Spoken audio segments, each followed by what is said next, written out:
Hi there, how you doing? It's Mick Tilley here, Roma TV, with the mastermind behind Bellator, Scott Coker. How you doing, sir? I'm doing great. Nice Pleased to meet you. Yes. Right, so it was quite an eventful press conference. Yeah. Josh Koscheck and Paul Daly. That was quite a.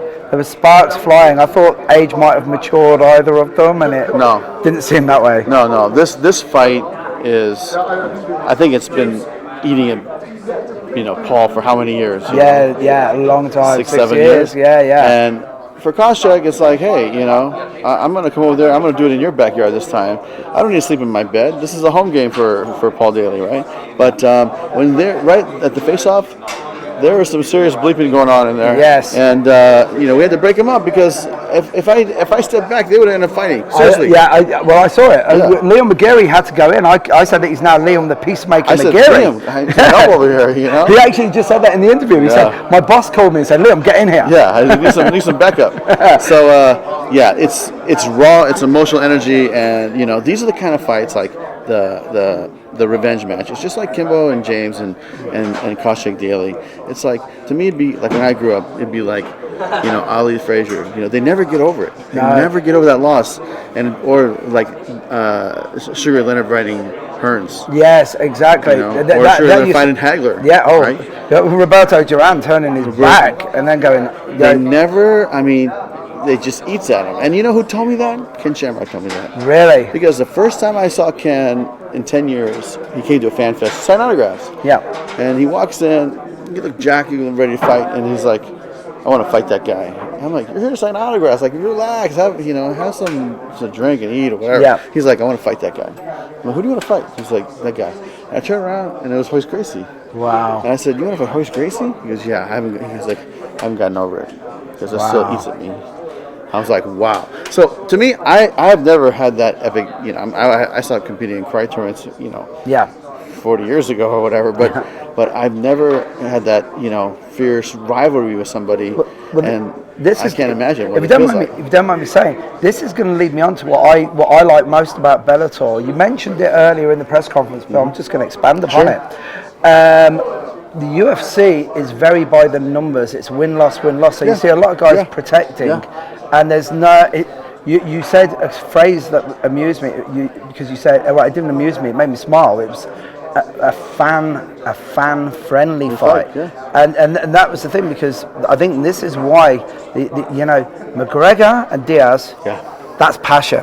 People will buy that, that's right? Yeah. But then you get some of these guys, and they're nice guys, but they're robots, and and let's face it, number one versus number two sometimes is boring, and nobody cares. Yeah, we want to put on fights that the fans care about and want to see. Well, it's that simple. Well, when you go to a press conference and you hear James Thompson saying the Queen's coming to see him, he's going to take Kimbo's beard. And then Kimbo's just been training, going to barbecues, beating people up. They're the fights that people will go and see. Absolutely. And you know what? If you think about it, hey, listen, Conor McGregor can talk like anybody's business. Hey, he's good. I love that guy. Yeah. But you got four of the best talkers. If Kimbo would have been here and I've been sick, you would have had four of the best talkers on the planet here too. Yeah. Right. And these are based on rivalries, right? That they've had that passion, that fight, and that it's personal. You know? Let me tell you, James knows he's gonna win this fight. Because this, like I said, this is a home game for him. You get to sleep in your bed. And Kimbo's got to travel across the pond, be uncomfortable, get a time zone. This is your chance. You got to go do it, and it's going to be up to him to see how much he wants it. Well, they said you also mentioned there was talk of some kickboxing and not just MMA, but not so much on this show, but Bellator just as a brand. Can you expand on that, please? Yeah, you know what? I love kickboxing. I love martial arts. Yeah. I grew up in a martial arts school since I was 7 years old. Yeah. And I promoted the first 20 years of my career as a kickboxing promoter. Right. I had a TV deal with ESPN when I was 21. Started promoting kickboxing and just fell in love with promotion and, giving back to martial arts. Really, this is a martial arts journey for me. It's not fight. This is, to me, like I said in the very beginning, respect, discipline, indomitable spirit, perseverance. These are all the things that, I grew up learning inside the martial arts school. Yeah. And so that's why I want to support martial arts. But it's funny. My way. It's funny you said this because you are a martial. You've explained it. You are a martial artist at heart. That's where you started off. And really, first of all, I don't really see that with Dana White. That's one thing, and that's it. But more importantly, I know that you're a bit of a Bruce Lee fan, right? Man. So tell me a little bit about this. I think there's more pictures of Bruce like in my iPad than of any other thing I got going. Really? I mean, I don't know. It's to me it was like I grew up in the 70s and Bruce was like the biggest star in the 70s, but as a martial artist, as I started to learn about what his message really was, right? Yeah. That he invented MMA, right? Man, way Another Dragon opening sets. Yeah. Shot. Armbar. Shorts. Yeah. Armbar against someone. Finger gloves. Yes. Right. Well. And so to me, it's like he was 40 years ahead of his time. Easily.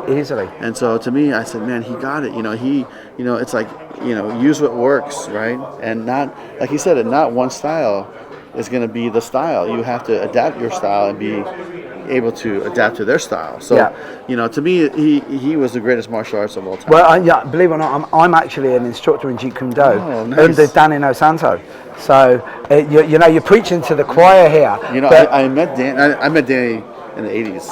Really? My instructor is Ernie Reyes, so they... Really? Yeah, senior, not junior. Yeah. The dad. Yeah, the dad. So I was, in 77, I got my first black belt with him. With Ernie Reyes Senior, right? I've been with him for 40 years, or, since, When I sold my company, Strikeforce, to the UFC, I went and I started training back with Master Reyes, and, I tested my 7th degree black belt with him. Yeah. And so I spent 2 years just training just to test.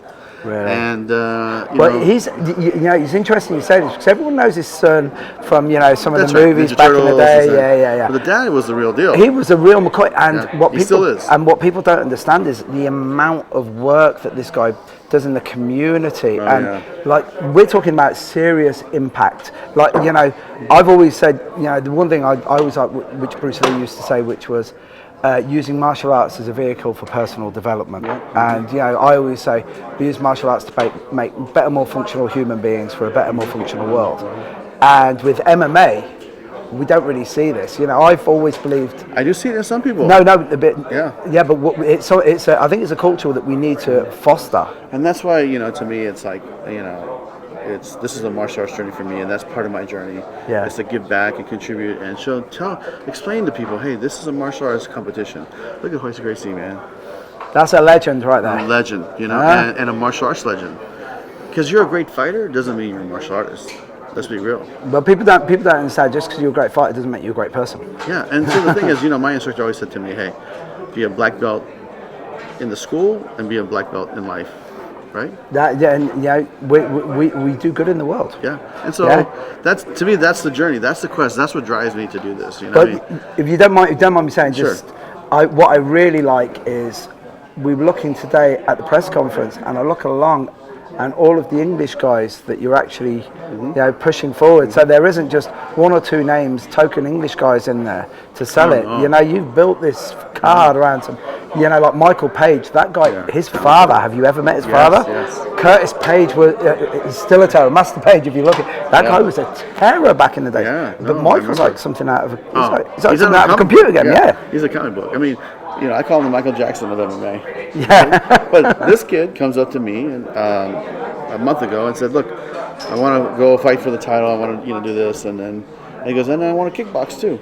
I said, "You want to kickbox? Who do you want to fight?" He goes, "I'll fight Paul Daly. I want to kickbox Paul Daly." Wow. I'm like, "Are you serious?" For a promoter, that's a dream, isn't it? I was like, it cut me off guard a little bit, right? Yeah. But come on, him and Daly kickboxing here. How big would that be? That would be a big one. Huge. At the end of the day, the striking arts still sell. The boxing will still go. Yeah, like I said, number one versus number two doesn't mean it's always entertaining. No. Right? You get two guys who want to rip each other apart. Yeah. But thank you very much for your time. No, it's been wonderful. Yeah, thank you, sir. Thank you.